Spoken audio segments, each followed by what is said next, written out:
राज्य पोषण मिशन के अनुसार उत्तर प्रदेश में प्रत्येक दूसरा बच्चा अल्प पोषित था। प्रत्येक तीसरे शिशु का जन्म कम वजन के साथ हुआ था एवं 52% गर्भवती महिलाएं एनेमिक थीं।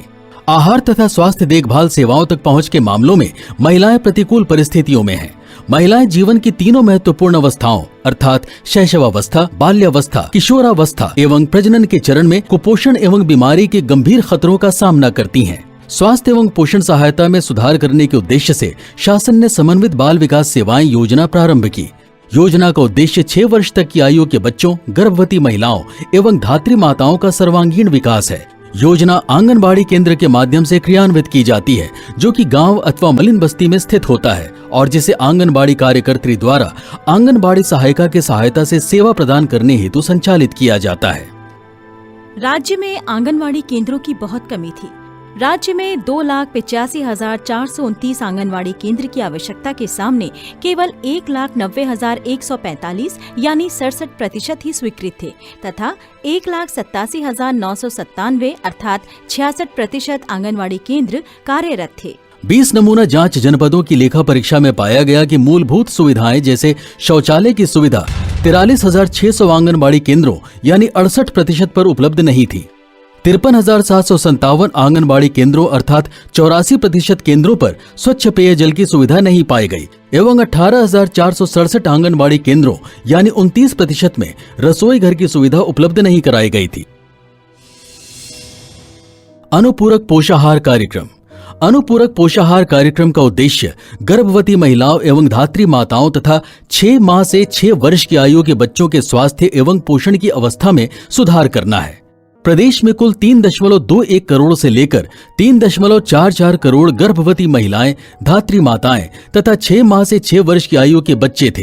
फिर भी मात्र 2.33 करोड़ से 2.52 करोड़ लाभार्थियों को ही वर्ष 2010-15 की अवधि में अनुपूरक पोषाहार प्रदान किया गया था। वर्ष 2010-15 की अवधि में नमूना जांच के 20 में से 17 जनपदों में पाया गया कि आंगनबाड़ी केंद्रों पर प्री स्कूल शिक्षा के बच्चों को गर्म पका हुआ खाना नियमित रूप से नहीं दिया जा रहा था, जिसके परिणाम स्वरूप बच्चों को वर्ष में मात्र 2 से 9 माह ही गर्म पका हुआ खाना मिला। ऐसा इसलिए हुआ क्योंकि आवश्यक धनराशि अवमुक्त नहीं की गई। अनुपूरक पोषाहार सभी पात्र लाभार्थियों को न्यूनतम निर्धारित 300 दिन मिलना चाहिए ताकि कन्या और महिलाओं की कुपोषण की समस्या को ठीक किया जा सके।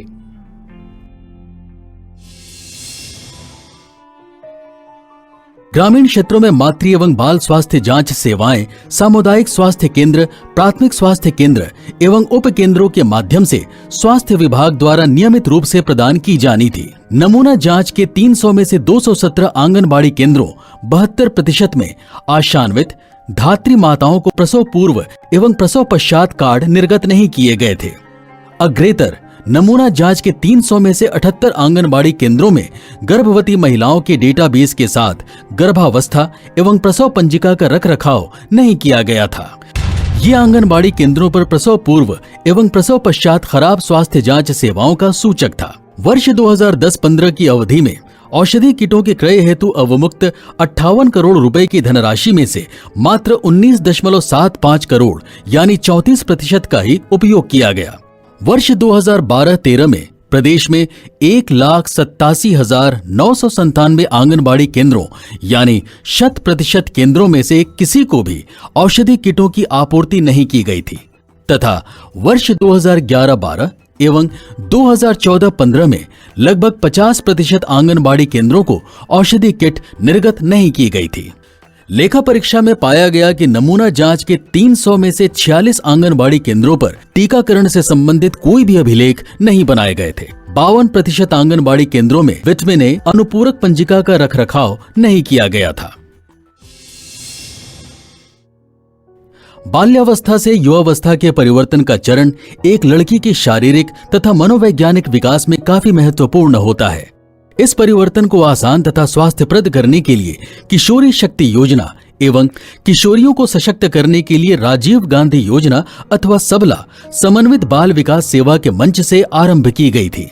इन योजनाओं का उद्देश्य किशोरियों को स्वास्थ्य, पोषण एवं जीवन शैली संबंधित व्यवहार के प्रति जागरूक करना तथा किशोरियों के प्रजनन तथा यौन संबंधी स्वास्थ्य की आवश्यकताओं को जीवन के इस चरण में स्थापित करना था। किशोरी बालिकाओं के स्वास्थ्य में सुधार एवं उनके नारीत्व में अवस्थांतरण को सरल बनाने के लिए सुविधाएं प्रदान करना था। प्रदेश के 53 जनपदों में किशोरी शक्ति योजना एवं शेष 22 जनपदों में सबला योजना क्रियान्वित की गई थी। वर्ष 2010-15 की अवधि में किशोरी शक्ति योजना के क्रियान्वयन पर 11.69 करोड़ रुपए एवं सबला योजना पर 1186.41 करोड़ रुपए व्यय किया गया था। किशोरी शक्ति योजना। हमने लेखा परीक्षा में पाया कि राज्य में किशोरी शक्ति योजना के क्रियान्वयन के लिए 2010-15 में 18.88 करोड़ की धनराशि के सापेक्ष मात्र 11.69 करोड़ रुपए यानी 62% का ही व्यय किया गया था। प्रति ब्लॉक 60 किशोरियों के आच्छादन की सीमितता के कारण नमूना जांच जनपदों में किशोरियों की कुल जनसंख्या 70,74,240 में से केवल 35,100 किशोरियों 1% से कम को ही अनुपूरक पुष्टाहार प्रदान किया गया था। वाराणसी में कुल 2,98,671 चिन्हित किशोरियों में से 540 को ही लाभार्थी के रूप में चयनित किया गया था। अंबेडकर नगर में इस प्रकार 97% की कमी थी। बरेली में चिन्हित करने में 96% की कमी थी।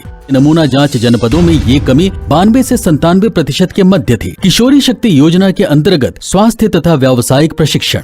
योजना के अंतर्गत राज्य के 602 स्वीकृत परियोजनाओं में 1,80,600 किशोरी बालिकाओं को 3 दिवसीय स्वास्थ्य एवं पोषण संबंधी तथा 30 लड़कियों के 2 बैचों में 60 दिनों का व्यावसायिक प्रशिक्षण प्रत्येक योजना या ब्लॉक के अंतर्गत दिया जाना था। नमूना जांच जनपदों के अभिलेखों की जांच से किशोरियों को व्यावसायिक प्रशिक्षण दिए जाने हेतु निर्धारित लक्ष्य को प्राप्त करने में 87% की कमी संज्ञान में आई। इस प्रकार राज्य के 53 जनपदों में किशोरियों के पोषण स्तर तथा निपुणता पर किशोरी शक्ति योजना का मामूली प्रभाव था। किशोरियों के सशक्तिकरण हेतु राजीव गांधी योजना सबला। नमूना जांच जनपदों में वर्ष 2011-15 में 13.45 लाख किशोरियों को टेक होम राशन नहीं दिया गया था। वर्ष 2011-15 में 6 नमूना जांच जनपदों में से किसी में भी किशोरियों को व्यावसायिक प्रशिक्षण नहीं दिया गया था। वर्ष 2014-15 में आवश्यक 2,60,865 के सापेक्ष 22 जनपदों के 52,173 आंगनवाड़ी केंद्रों में मात्र 26,084 प्रशिक्षण किट अर्थात 10% केंद्रों को ही उपलब्ध कराई गई थी। महिलाओं के सशक्तिकरण के उद्देश्य की दोनों योजनाएं यथा किशोरी शक्ति योजना एवं सबला में संरचनात्मक एवं कार्यान्वयन संबंधी कमियां थी, जिससे कि राज्य की अधिकांश किशोरियां योजना के लाभ से वंचित रहीं।